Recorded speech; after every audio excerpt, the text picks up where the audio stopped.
And I am just laughing to myself about the union focusing on this when you're about to start a stretch that is just going to be insane in terms of covering the real collective bargaining negotiations that are going on outside of the ambassador program. And frankly, outside of Rob, it's going to be Dan Hallam and a few specific owners.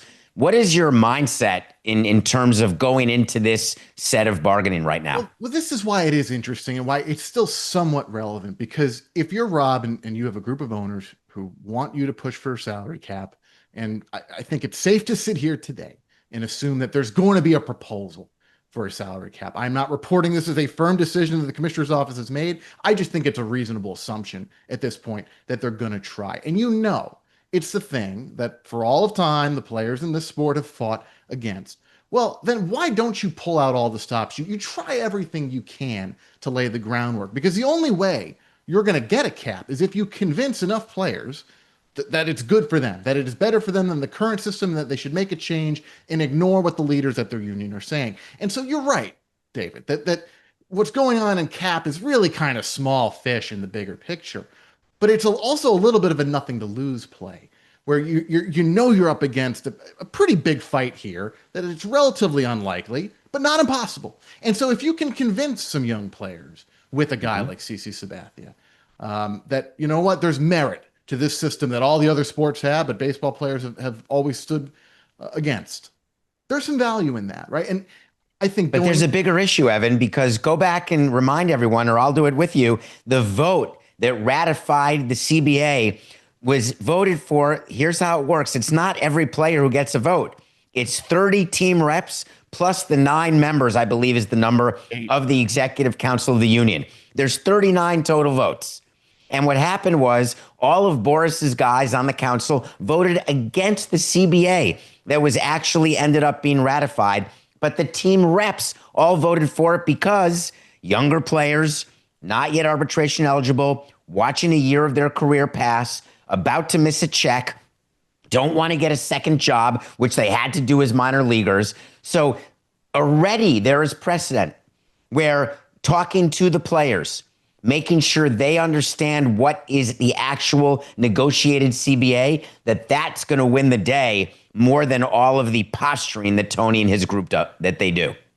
Yeah, and it's 38. And look, I think the push for a cap is a very interesting thing. You can argue that with a federal investigation going on, and one of the people who was connected to that investigation, Lloyd Howell, the head of the NFL Players Union, just stepping aside, the Players Union is not at its strongest in its history at this moment.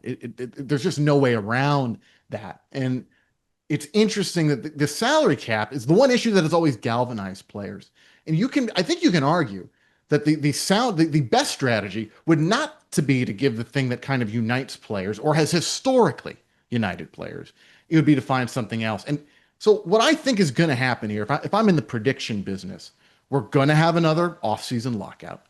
By 2026, the end of 2026, this will be probably $13 billion in the industry. Let's say it's roughly split between the two sides, $6.5 billion a year each to the players, to the owners. It's going to be the exact same thing as last time. If there are missed games, it'll be a few missed games at most. There's no world in which it is a rational decision to shut down the sport, if that is what is necessary, for a prolonged period of time to get to a cap. The owners want their franchise values to look more like they do in the NBA and NFL. To get that, they need to get a cap.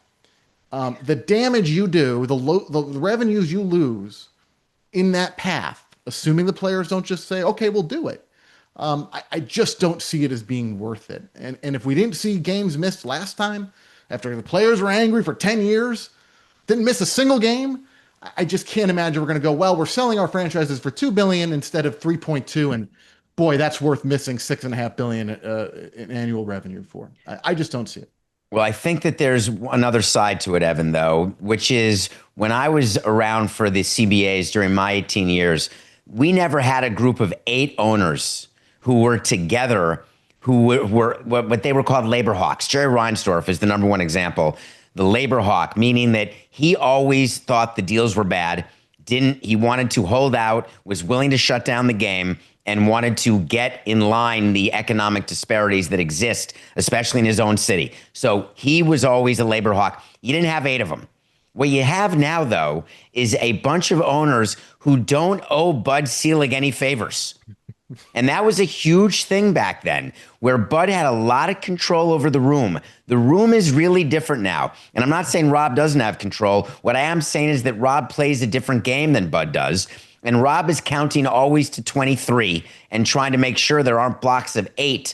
But if there is a block of 8, which this time there could be, that's what would make more missed games. Because when you say $6.5 billion, that's if you lose an entire season of revenue. But the fact is, these teams don't trade on multiples of revenue ever, no matter what Forbes says. They trade on an ego premium. And so if there is a way to get the costs better under control, which means getting the contracts at the upper and lower in terms of number of years, in terms of what the total notional value is, and you've got to sacrifice games, and a lot of them, you may have 8 owners this time who are willing to do it. I think the 8 owners who would want it most are the small market guys. And I think they're the 8 owners who would also be hurt the most. And the wild card for me, that's why I think it's important for Rob to, you show these guys you did it. You try, look, I tried. I put a cap on the table and we stood firm on this for months. It's February now. We're getting to the point that's what I think is going to happen. I think Rob is going to wait as long as he can on a cap proposal. Does it remind you of something from earlier this century called contraction? Where contraction didn't happen, right? I don't know if you were around. Were you around in 2000, 2001? I was a little guy. Yeah, you're so young. So contraction was a major, major labor issue where they wanted to get rid of 2 teams, the Expos and the Twins. And at one point, the Marlins may have been one of the teams, but one of the teams was the Twins, back when Carl Pohlad was the richest owner in the game, the owner of the Twins. And that was the team that was going to be contracted. And it was one of those deals that was put on the table, and MLB stood their ground, and then it disappeared.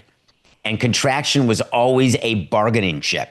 And so what you're hoping is the salary cap will again be a bargaining chip. The difference now is that in that room of owners, they look at the other leagues and the franchise valuations. And they understand that the NBA has caps on contracts, contract lengths, age of the player matters. NFL does not have fully guaranteed dollars the way MLB does. And all of these players, Evan, which we don't even have time to talk about, getting paid to be all-stars when they're not all-stars. When the fact is, when they stink, we don't get any money back. Management never gets any money back. What worries me about the length of this lockout is you may have owners who say it's actually totally worth it, because our only chance of increasing the value of our team is if we have hope in our market. And the only way to have hope is not to have the difference between the Marlins and the Dodgers, because the other leagues don't have that. You'll still have rebuilding teams. You'll still have stinky teams, but the collar is way smaller than what exists in baseball. The wild card to me, and I'm not saying that's impossible. This might shock some people, but as a reporter for The Athletic, I'm not a billionaire. So I really don't know exactly how they think. But you've new owners, David Rubenstein, Steve Cohen. What do those guys want? You buy into baseball to be in the club and to be loved, particularly a guy like Steve Cohen, whose business past checkered. Right? You want the adulation that you've received. If you shut down baseball and you do it for an extended length of time, there goes that love that you were trying to gain. That it's really the one thing you can't buy. He can buy as many pointing man sculptures as he wants, but you can't buy the love. And so I don't know. I have no idea if those owners would sit there and go, I want to be hated for a year or potentially longer than that. And I think that's one of the things we've got to see, and we've got to see how effective MLB's ground campaign is at the end of the day at getting the players and saying a cap is better for you. And the one thing we haven't talked about that I think the commissioner's office would say how you're missing the big thing here is the media environment. The attempt to centralize more local rights, to take more local rights national, which is all a part of the cap. You want more media to be national, so you need to change revenue sharing, and that's where a cap becomes a part of it. And it's mind-numbing stuff for a lot of people. But there's a very, very large set of TV deals coming up in 2028 that this CBA sets up, and the players have a lot of power to say, yeah, you can change revenue sharing or you can't.